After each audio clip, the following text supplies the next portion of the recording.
लेके आई हूँ जो आपके लिए बहुत ही ज़्यादा हेल्पफुल होने वाला है। सो गाइस, जैसा कि मैंने अभी आपको पिछले वीडियो में बताया था कि मैं आपको पर्टिकुलर सब्जेक्ट वाइज बताऊंगी कि कौन कौन से टॉपिक्स आपको पढ़ना है, किस किस टॉपिक का आपको अच्छे से रिवाइज करना है। सो किस किस टॉपिक में से अच्छे से क्वेश्चंस बनते हैं ज़्यादा में। सो मैं आपको इस वीडियो में फिजिक्स सब्जेक्ट के सारी यूनिट्स और उसके इम्पोर्टेंट टॉपिक आपको मैं बताने वाली हूँ। दोनों क्लासेस 11th एंड 12th दोनों के। ओके, तो आपको बताऊंगी जो यूनिट्स मैं आपको बताऊंगी। अगर ऐसा होता है कि आपने उसमें से नहीं पढ़ा है तो आप बिल्कुल स्ट्रेस वगैरह मत लेना कि यार ये तो मैंने पढ़ा नहीं है, क्योंकि अगर आप पढ़ पाते हो तो उसे देख लेना, अगर नहीं पढ़ पाते हो तो कोई बात नहीं। आपने जितना पढ़ा है उस पर ज़्यादा कंसंट्रेट करना और किसी अदर के चक्कर में अपना जो पढ़ा हुआ है उसको लॉस मत करना। ओके, वीडियो में आगे बढ़ने से पहले अगर आप मेरे चैनल पर नए हो तो चैनल को सब्सक्राइब कर दो, बेल आइकन दबा दो ताकि मेरे सारे न्यू अपडेट्स आप तक पहले पहुंच जाए, क्योंकि कंटिन्यू अभी अदर सब्जेक्ट्स के भी वीडियो में अपलोड करूंगी। ओके, सो मैं फिजिक्स की बात करती हूँ। इसमें सबसे ज़्यादा क्वेश्चंस ये है, मतलब कमेंट्स लाइक कि मैम इसमें न्यूमेरिकल्स किस तरीके से पूछे जाएंगे और थ्योरिकल किस तरीके से आता है। ठीक है, तो जैसा कि फिजिक्स सब्जेक्ट है इसमें अधिकतर न्यूमेरिकल्स आते हैं। ठीक है, पर अपना बायो सब्जेक्ट है, अपने को देना है बीएससी नर्सिंग के लिए एग्जाम। सो इसमें जो हमारी गवर्नमेंट होती है जो पेपर प्रिपेयर करते हैं वो लोग न्यूमेरिकल कम देते हैं और देते हैं तो इजी देते हैं। ठीक है, जैसा कि जो आपने थ्योरिकल पढ़ा है उसी के बेस पे आपके न्यूमेरिकल क्वेश्चन पढ़ते हैं। जैसे कोई सूत्र वगैरह दे दिया, जो भी जिसके नियम के अकॉर्डिंग, गुरुत्वाकर्षण के नियम के अकॉर्डिंग कोई सूत्र बना के दे दिया, इस तरीके से मैं आपको सारा यूनिट वाइज बता देती हूँ, like 11th and 12th। Okay, और हाँ, एक और कमेंट था मेरे चैनल पे कि मैम जो पेपर आता है वो हिंदी में आता है, इंग्लिश में आता है, या दोनों सब्जेक्ट में या दोनों लैंग्वेज में आता है। सो मैं आपको बता दूं कि पेपर हिंदी और इंग्लिश दोनों लैंग्वेज में आता है। आप जो भी सॉल्व करना चाहे आप कर सकते हो, ऐसा कोई इशू नहीं है। ठीक है, और जो मैं अभी आपको बता रही हूँ सारे टॉपिक हिंदी में बता रही हूँ ताकि आप बिल्कुल कंफ्यूज ना हो, और उसके जो इंग्लिश मीडियम वाले हैं उन्हें भी समझ आ जाएगा और जो हिंदी मीडियम वाले हैं उन्हें भी, पर मैं बेसिकली हिंदी मीडियम से बता रही हूँ। ओके, सबसे पहले मैं 11th क्लास के फिजिक्स सब्जेक्ट का आपको बताती हूँ, जो मैंने यूनिट्स खुद से चूज की हुई है जिसमें से ज्यादा क्वेश्चंस बनते हैं। ओके, सो अगर आगे पीछे कोई यूनिट होती है तो आप उसे देख ले, अगर आपने पढ़ रखी है तो अच्छा है, अगर आपको आता है पढ़ना या सोच रहे हो कि कर लोगे तो आप वो अगर इसमें ना हो तो आप वो भी कर सकते हो। ऐसा नहीं कि इस वीडियो में मैं आपको जो बता रही हूँ ओनली आप वही करें। इसमें सबसे पहले आते हैं गति के नियम। ठीक है, मैंने अंदर जो वीडियोस बनाया सिलेबस में उसमें मैंने आपको बताया कि लॉ ऑफ मोशन है, गति के नियम वो आते हैं। ओके, सो उसमें हम इसमें गति के नियम में हम जैसे इनका मापन, विमीय सूत्र और मापन देखेंगे, विमीय सूत्र देखेंगे और मात्रक देखेंगे इनके सारे। ओके, फिर इसमें आएगा गतिक में जो आएगा वो होगा त्वरण आएगा, वेग आएगा, आकलन आएगा, प्रक्षेपण आएगा, उड्डयन आएगा, अधिकतम वेग ऊंचाई। ओके, सो गाइस जैसे मैंने टॉपिक बोले हैं आप समझे, आपने जो पढ़ा होगा आपको समझ आ जाएगा, और अगर आप चाहे तो इसे लिख सकते हो। और ये जो मैं टॉपिक बता रही हूँ उसकी मेन में आपको बता दो, आपको डेफिनेशन अच्छे से आनी चाहिए, अगर उसका कोई फॉर्मूला बन रहा है तो आपको वो आना चाहिए, और उसके रिगार्डिंग कोई वही जो उदाहरण, जब आप कोई भी क्वेश्चन पढ़ोगे ना तो देखना उसमें बुक में नीचे ही उदाहरण करके दिया होता है, उसको किसी एक को बुक द्वारा जिन्होंने लिखी है उन्हीं ने सॉल्व करके दिया होगा, तो आप वो जरूर देख लेना। ओके, इसके बाद हम आगे बढ़ते हैं जिसमें आएगा हम सदिश और अदिश राशियां। ठीक है, ये आगे का यूनिट है, सदिश और अदिश राशियां। इसमें समांतर चतुर्भुजीय, इसके बाद आएगा परिणामी सदिश, सदिश के नियम, परिणामी सदिश वगैरह जो उसके नियम दिए हुए हैं, उसका गुना सदिश का गुना, सदिश का भाग। ओके, ये सारा पढ़ना है आपको। इसके मैंने बता दिया फॉर्मूलास और न्यूमेरिकल देखने हैं। इसके बाद आता है गति के नियम में जो आता है, और जो इसके बाद गति के नियम और समीकरण जो तीनों नियम दिए हैं वो उसमें प्रारंभिक वेग पढ़ना है, अंतिम वेग पढ़ना है, कौन सी वस्तु कहाँ से आई, उसका प्रारंभिक वेग क्या था, अंतिम वेग क्या था, इस तरीके। इसके बाद आगे पढ़ते हैं जिसमें आएगा घर्षण। घर्षण एक बहुत अच्छा टॉपिक है, इसमें क्वेश्चन बनते ही है। ओके, सो इसमें आएगा घर्षण में जो आएगा वो घर्षण गुणांक आएगा, घिरनी वाले जो क्वेश्चंस उसमें दिए हुए हैं आप आगे पलटाओगे तो उसमें मिल जाएगा, वो आएगा। इसके बाद इसी में त्वरण जो आएगा, और इसके बाद आगे बढ़ते हैं तो राकेट नोदन। ठीक है, इसकी थ्योरी पढ़नी है आपको, उसमें ज्यादा कुछ नहीं दिया है, इसका लास्ट में फॉर्मूला भी है। सो आपको जो राकेट नोदन वाला है वो आपको थ्योरिकल पढ़ना है, बहुत कम चांसेस होते हैं इससे क्वेश्चन बनने के, पर एक ना एक बन सकता है। बाद आता है वित्तीय गति जिसमें आता है अभिकेंद्र बल, अभिकेंद्रित त्वरण। ठीक है, इसके बाद हम पहुंचते हैं नेक्स्ट पे घूर्णी गति। फिजिक्स में ऐसे ही क्वेश्चन है, आप लोगों को भी पता है फिजिक्स सब्जेक्ट क्या होता है। ठीक है, तो इसमें हम घूर्णी गति, जिसमें आएगा जड़त्व, आघूर्ण, गुरुत्वाकर्षण। गुरुत्वाकर्षण सबसे मेन इंपॉर्टेंट है। इसमें जी के आधार पे जो क्वेश्चंस बनते हैं, गुरुत्वाकर्षण के नियम के आधार पे जो क्वेश्चंस बनते हैं, थ्योरेटिकल हो या न्यूमेरिकल हो। न्यूमेरिकल बहुत इजी बनते हैं, इसलिए आप थोड़ा उस पर ध्यान दें। और थ्योरेटिकल आपको पूरा पढ़ना है, इसके फॉर्मूला पढ़ना है, उसमें इनपुट, जैसे कोई क्वेश्चन बना दिया तो उसमें फॉर्मूले में इनपुट कैसे करना है वो आपको, उसका जो मान निकालना है वो आपको आना चाहिए। इसके बाद हम आते हैं न्यूटन का सार्वत्रिक गुरुत्वाकर्षण नियम। ठीक है, न्यूटन ने जो नियम दिए हैं वो अंदर जो और नियम आते हैं उसमें आता है केपलर का नियम, परिक्रमण काल, कक्षीय वेग। ये सारा डेफिनेशन वाइज दिया है। आप एक एक देखोगे, बुक पलटाओगे, आपको सब समझ आएगा। आपको पढ़ना है और उसके सबसे मेन उसका जो समीकरण है आपको वो देखना है, उसके मान देखना है, उसके मात्रक देखना है। मात्रक समझते होंगे ना, जैसे धारा का मात्रक क्या है, वेग का मात्रक क्या है, इस तरीके से क्वेश्चन बनते हैं। ओके, सो आपको मात्रक, आप जो फिजिक्स की बुक फर्स्ट टाइम खोलते हैं उसके फर्स्ट पेज पे सारे दिए हुए हैं ना मात्रक, और बहुत सारे फॉर्मूलाज भी दिए हुए हैं, तो वो आप पढ़ ही लेना क्योंकि उसमें से आ ही जाने हैं क्वेश्चंस। ठीक है, तो आपको मात्रक और फॉर्मूलाज आने चाहिए। इसके बाद जो इम्पोर्टेंट टॉपिक्स आ रहे हैं उसमें हम आगे बढ़ते हैं, जिसमें आ रहा है कार्य, ऊर्जा, शक्ति। इसमें से क्वेश्चन बनने ही बनने हैं। ठीक है, तो आपको अच्छे से पढ़ना है। जैसे इसमें स्प्रिंग ऊर्जा, स्थितिज ऊर्जा, स्प्रिंग की गतिज ऊर्जा, जो स्प्रिंग के इस पे जो क्वेश्चंस दिए हुए हैं, कार्य और ऊर्जा में संबंध, इनके डिफरेंस, इसमें कार्य का क्या फॉर्मूला है, ऊर्जा का क्या फॉर्मूला है, कौन सा कहाँ अप्लाई होता है। जब आप उसकी थ्योरी पढ़ोगे ना आपको इजीली समझ में आएगा। इसके देखो, अगर आप समझ पा रहे हो तो ठीक है, अदरवाइज मैं जो बोल रही हूँ आपको टॉपिक लिख सकते हो और देख सकते हो कौन सी यूनिट में क्या आ रहा है और आपने पढ़ा है या नहीं। ओके, सो बाद हम आते हैं संघट्ट। इसी में संघट्ट दिया हुआ है, इसके आगे चैप्टर दिया हुआ है संघट्ट। इसके बाद दिया हुआ प्रत्यास्थता, जिसमें हुक का नियम दिया हुआ है सबसे मेन। ओके, ये हुक के नियम में से क्वेश्चन बनते हैं।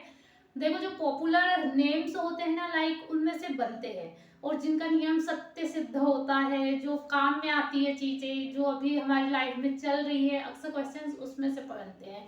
वो बेवजह हिस्ट्री नहीं लेते हैं फिजिक्स में कि जो पुराने नियम होंगे वो आपसे पूछ रहे हैं, नहीं, जो नियम यूज में आ रहे हैं, जो कुछ चल रहा है उसके अकॉर्डिंग ही क्वेश्चन बनते हैं। ठीक है, तो हुक का नियम आपको अच्छे से पढ़ना है।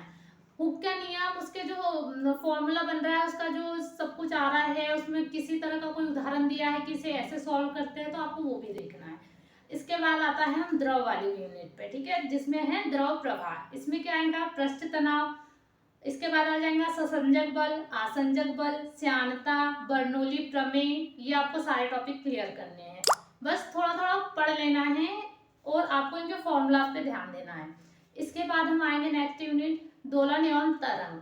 ठीक है, जिसमें हम पढ़ेंगे सरल लोलक, तरंग, आयाम, अध्यारोपण। ये सारा दिया हुआ है, डेफिनेशन वाइज दिया हुआ है, फॉर्मूला वाइज दिया हुआ है, सब कुछ दिया। इसके बाद सबसे, जैसे कि अभी मैंने कार्य, ऊर्जा और शक्ति में से बताया था कि इसमें इंपॉर्टेंट क्वेश्चन बनते हैं। इसके बाद जो इंपॉर्टेंट क्वेश्चन बनते हैं वो उष्मा और गतिकी में से बनते हैं। ठीक है, उष्मा और गतिकी। तो इसमें जो नियम दिए हुए सारे साइंटिस्ट ने अपने अपने नियम दिए हैं, अपने अपने फॉर्मूलाज दिए हुए, तो आपको उनका सब पढ़ना है। जिसमें आता है मेयर का समीकरण आता है, स्टीफन नियम आता है, न्यूटन का शीतलन नियम आता है, विन का नियम आता है, तरंगदैर्घ्य का निकालना आता है। ठीक है, इंजन की दक्षता आती है, सारा दिया हुआ है, आपको पढ़ना। शायद मैं टॉपिक्स बोल रही हूँ तो आप लोगों ने अगर पढ़ा है तो आपको टॉपिक्स याद आ रहे होंगे कि हमने ये पढ़ा है, इसमें ऐसा ऐसा है। आप तो कंटिन्यू स्टडीज में चल रहे हो, तो आई होप आपको ये समझ आ रहा होगा। ठीक है, इसके बाद हम आगे बढ़ते हैं, जिसमें आएगा उष्मा, विशिष्ट उष्मा, उष्मा के संचरण, उसका संवहन, चालन, चालन के नियम, संवहन के नियम, उष्मा और विकिरण में अंतर, ये सब कुछ आपको पढ़ना है। ये सारा जो मैंने टॉपिक्स बताए वो है 11th के। जो मैंने और भी टॉपिक्स दिए, ऐसा नहीं है कि मैंने ओनली इतने बताए तो इतने ही है। आपने जो पढ़ रखा है वो बहुत अच्छी बात है, इसमें से जो टॉपिक्स पढ़ रखे अच्छी बात है। नहीं पढ़े अगर आप देख पा रहे हो देख ले, टाइम बहुत कम है, 1 मंथ का टाइम है आपके पास, इतने सारे सब्जेक्ट है, आपको इंग्लिश पे भी ध्यान देना है, बायो सब पे ध्यान देना है, तो आपको कंफ्यूज बिल्कुल नहीं हो रहा है। 30 मार्क्स का क्वेश्चन पेपर आता है, उसमें से आप अगर फिजिक्स में 15 मार्क्स भी ले तो आपके लिए बहुत है। पर ऐसा हमें नहीं सोचना है, हमें पूरा क्वेश्चन अटेम्प्ट करना है और ज़्यादा से ज़्यादा नंबर लेने की कोशिश करना है, इसलिए आपको पढ़ाई अच्छे से करनी है। ओके, इसके बाद मैं आपको 12th के फिजिक्स से टॉपिक बता देती हूँ। जिसमें आएगा स्थिर विद्युत, इसमें आएगा आवेश, बल आघूर्ण, अक्षीय निरक्षीय स्थिति, गॉस के प्रमेय, विद्युत फ्लक्स, विभव, विद्युत क्षेत्र। ये सारा बहुत अच्छे से दिया हुआ है, मैं सारा एक्सप्लेन नहीं कर सकती। सारा के डेफिनेशन दिए हुए हैं, उसके मात्रक दिए हुए हैं, उसके क्वेश्चन सॉल्व दिए हुए हैं, पीछे भी दिया हुआ है। आपको बस ये अच्छे से पढ़ना है, क्वेश्चंस कैसे बनते हैं वो भी दिए हुए हैं बुक में ही, ठीक है। तो आपको ये सारा पढ़ना है। अगर आप कहीं और से पढ़ रहे हो, लाइक कोचिंग से या किसी तरीके के नोट्स बनाए हो, तो आपको इजीली समझ आ रहा होगा जो मैं बता रही हूँ, ठीक है। और अगर आपने पढ़ रखा है तो इजीली समझ आ रहा होगा। बाद आता है धारा विद्युत, जिसमें आएगा ओम का नियम, समांतर क्रम, श्रेणी क्रम, धारा की गणना, विद्युत धारिता, सेल का विभव, आंतरिक प्रतिरोध। ये सारा इनके सूत्र, इनकी डेफिनेशन अगर आपको समझ आती है कि ओम का नियम क्या है, उसमें किस बेस पे दिया, उसमें क्या बताया गया है, अगर आपको ये आता है, इसके रिगार्डिंग अगर आपको न्यूमेरिकल भी वो पूछ लेता है ना, तो आप सॉल्व कर लोगे। पर मेन है कि आपको थ्योरी उसने क्या दी, कैसे क्या है, उसमें सब आना चाहिए। ये सारे नियमों पे लागू होता है कि आपको ये समझ आना चाहिए कि सामने वाले ने बताया क्या है। इसके बाद हम आगे बढ़ते हैं विभव मापी, ठीक है। विभव मापी का आपको पढ़ना है। इसके बाद हम आते हैं चुंबकत्व, जिसमें आएगा चुंबकीय गुण, अनुचुंबकीय, प्रतिचुंबकीय, कूलाम का नियम, वर्ग का नियम, चुंबक पदार्थ है उसके गलनांक, उसका क्रांतिक ताप, कौन कौन से चुंबकीय पदार्थ है, इनमें डिफरेंस। ओके, वो कुछ भी पूछने वाला है कि कोई पदार्थ के नाम दे देंगे आपको और बोलेंगे कि ये अनुचुंबकीय, प्रतिचुंबकीय में आता है या चुंबकीय में आता है, तो वो आपको टिक लगाने होंगे। इसके बाद विद्युत चुंबकीय प्रेरण आएगा। तो इस टॉपिक में भी आपको पढ़ना है कि किस तरीके से दिया हुआ है और ये क्या है। इसके बाद जैसे कि पहले चुंबकत्व हो गया, अब आएगा विद्युत चुंबकत्व, ठीक है, ये अलग अलग है। तो अब हम पढ़ते हैं विद्युत चुंबकत्व, जिसमें आएगा प्रेरण, परिनालिका। इसके बाद आएगा बायो-सावर्ट नियम, फ्लेमिंग का नियम, माइकल फेराडे के नियम, विद्युत वाहक बल नियम। ओके, ये सारे नियम ही दिए हुए हैं फिजिक्स में, और अगर आपने सारे अच्छे से पढ़े हैं तो आप बहुत अच्छे से पेपर सॉल्व कर पाओगे। इसके बाद जो दिया हुआ ट्रांसफार्मर, ओके, ये एक अलग से यूनिट है। इसमें सारी कहाँ से तरंग आ रही है, कहाँ को जा रही है, इसके चित्र भी बने हुए हैं, बहुत सारा कुछ है। तो आपको बहुत अच्छे से पढ़ना है। इसमें से ज्यादा क्वेश्चंस तो नहीं बनते हैं, पर वो ट्रांसफार्मर का पूछता है आपसे, तो इसमें से न्यूमेरिकल आ जाएंगे या तो थ्योरेटिकल, दोनों भी आ सकते हैं। इसके बाद हम आते हैं नेक्स्ट यूनिट पे, जो कि जिसमें से भी क्वेश्चंस बनते हैं, जिसमें आता है प्रकाशिकी अच्छी यूनिट है, ज्यादा इसमें न्यूमेरिकल भी नहीं होते हैं। इसमें आपको थ्योरेटिकल ज्यादा पढ़ना होगा, जिसमें परावर्तन, अपवर्तन, ध्रुवन, विवर्तन, व्यतिकरण, प्रिज्म से अपवर्तन, लेंस का समीकरण, दर्पण का समीकरण, वर्ण विक्षेपण, प्रकाशीय यंत्र, ये सारा आपको प्रकाशीय यंत्र की विभेदन क्षमता वगैरह जो दी हुई है ना, ये मैंने जो अभी बोले टॉपिक है, आपको अच्छे से पढ़ना है डेफिनेशन वाइज। इसके बाद हम आते हैं नेक्स्ट पे तरंगदैर्घ्य, ठीक है। इसके फॉर्मूला सारे पढ़ने हैं। इसमें से तरंगदैर्घ्य में से बनते ही है, इसके जो फॉर्मूलाज बनते हैं उसमें 2 से 3 क्वेश्चन बन जाते हैं। इसके बाद हम चालक पे आते हैं, जिसमें आता है अर्धचालक। इसमें डायोड के जो प्रकार दिए हैं वो आता है। अर्धचालक, कुचालक, चालक में अंतर। अर्धचालक, कुचालक और जो चालक होते हैं, इनमें अंतर, डिफरेंस, ये क्या क्या होते हैं, कौन से पदार्थ अर्धचालक है, कुचालक है, इस तरह इसके सूत्र और इसके न्यूमेरिकल्स भी बन सकते हैं। सो गाइस, जैसा कि मैंने आपको बताया, फिजिक्स की टॉपिक्स बताए हैं मैंने। हो सकता है मैंने सारे टॉपिक्स नहीं बताए हो, आप कमेंट भी कर सकते हो कोई, नहीं आपने ये टॉपिक नहीं बताया, इसमें से आएगा या नहीं आएगा, इस तरीके से। तो देखो, आपको सारा पढ़ना है। अगर मुझसे कोई टॉपिक छूट जाता है और आपको वो टॉपिक पता है, आपको टॉपिक आता है, तो आपको पढ़ के जाना है। ऐसा कुछ भी नहीं है कि आप इस वीडियो पे डिपेंड रहोगे। ओके, आपने पहले भी पढ़ाई कर चुके हो, ओनली 1 मंथ का आपको रिवीजन करना है। तो जो मैंने टॉपिक बताया, ये इंपॉर्टेंट टॉपिक होते हैं, इनमें से क्वेश्चंस बनते हैं, ठीक है। आप अगर कोई पेपर उठा के देख लोगे, पुराने वाले अगर आपके पास होंगे, तो भी आप देख लोगे इसमें से टॉपिक्स में से क्वेश्चंस बने हैं। मेन बात आती है कि आपको नंबर निकालने हैं इनमें से। 30 मार्क्स का क्वेश्चन है, क्वेश्चन सारे 30 मार्क्स के आएंगे, आपको पूरे अटेम्प्ट करने हैं। आपको आए या ना अटेम्प्ट करने हैं, नेगेटिव मार्किंग नहीं है। तो ऐसा मत सोचना क्या इसका आंसर क्या होगा, कुछ भी लगा के आना है आपको, आपका तुक्का लगा के आना है कि ठीक है इसमें ये हो सकता है। आपको अटेम्प्ट सारे करने हैं। जो सबसे ज्यादा सूत्र, परिभाषाएं, मात्रक, और इसमें जो उसके सूत्र है उसमें आपको इनपुट करना आना चाहिए, जो अगर उन्होंने कोई न्यूमेरिकल क्वेश्चन दिया है तो, ठीक है। और जो मैंने थ्योरीज बताई है आपको थ्योरीज पढ़नी है अच्छे से, वो आपको आनी चाहिए कि किसने कौन सी थ्योरी दी है और क्यों दी है। ठीक है।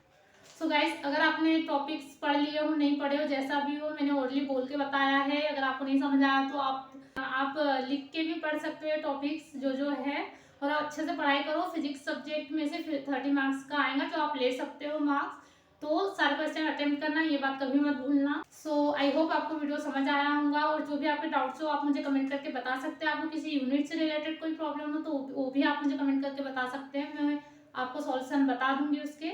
और thank you for watching. Channel पे नए हो तो चैनल को सब्सक्राइब कर लेना, ताकि मेरे जो अदर वीडियोस आने वाले हैं वो आप तक पहुंच जाए।